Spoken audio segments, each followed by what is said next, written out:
كيف وصلت سنغافورة من هذا التقدم والتطور والازدهار مع أنها كانت من دول العالم الثالث؟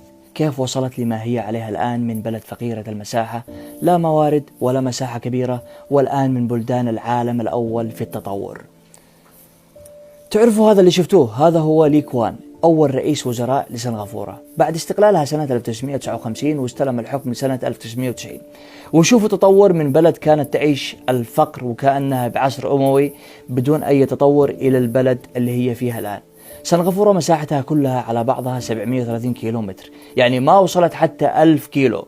أول شيء سواه قام بعمل وحدة مع ماليزيا سنة 1963، إلى أن قامت ماليزيا بطردهم بعدها، قالوا خلاص بنسكها منكم. وحاليا اقتصادهم أقوى من اقتصاد ماليزيا، مع أن ماليزيا مساحتها زي مساحة سنغافورة 450 مرة. إيش اللي سواه هذا المجنون؟ كيف مسك الحكم بهذه الطريقة؟ أول شيء سواه وحد الأعراق المتواجدة داخل البلد اللي هم الهنود والصينيين والملاويين أي المسلمين. قال كيف أوحدهم؟ قال بوحد اللغة بلغة العصر أي اللغة الإنجليزية. ثاني شيء قال شعبي مش متعلم، إذن بركز على التعليم. بدأ بإرسال بعثات من الطلاب لخارج البلد عشان يتعلموا ويرجعوا. بدأ يجيب ناس متعلمين من خارج البلد عقولهم مفتحة. بعد ما أسس التعليم قال الآن في فساد، أنا كيف بقضي على الفساد هذا كله؟ هل طرد الموظفين الحكوميين؟ لا، قام برفع رواتبهم. شوف العقلية، يعني رفع رواتبهم عشان يكونوا شبعانين، ما عاد في لك أي مبرر إنك ترتشي. وجلس مستلم الحكم إلى أن وصل لشيء كان مستحيل على هذا البلد. الآن يقدر الناتج المحلي لإجمالي لسنغافورة سنويا فوق 500 مليار دولار سنويا. أنتم متخيلين؟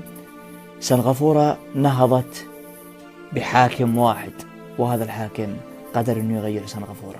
قاضي يمني يقبل يد المتهم في صنعاء. اسمع للآخر. دخل تاجر على المحكمة يشتكي بواحد انه يماطله بالدين. المتهم مدرس رياضيات بسيط جدا، والدين كان مبلغ حوالي 280 ألف ريال يمني. المدرس بوضع صعب وما عرف يسدد المبلغ وعجز عن سداد هذا المبلغ بسبب انقطاع المرتبات. فوقف المشتكي والمتهم أمام القاضي.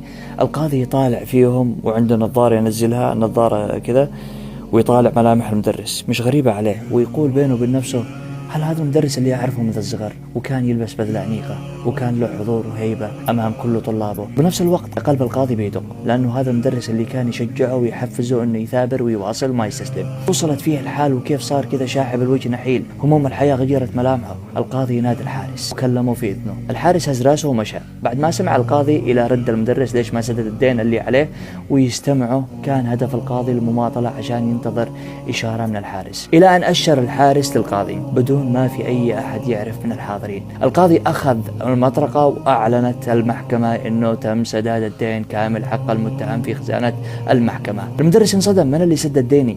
هل أخي سمع وباع الباص اللي يشتغل فيه وسدد ديني؟ هل وألف هل.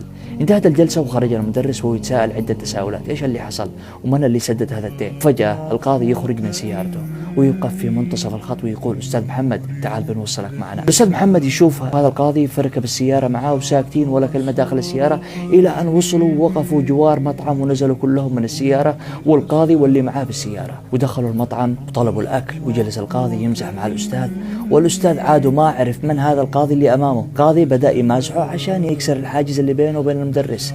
فالمدرس هنا انكسر الحاجز وحلفه بالله، قال له اسألك بالله ايش سبب كل هذا التعامل وسبب هذا الكرم؟ انا ايش سويت لك؟ هنا شاف له القاضي والدمع ملأت عيونه، حط النظارة على جنب وقعد يشوف للأستاذ.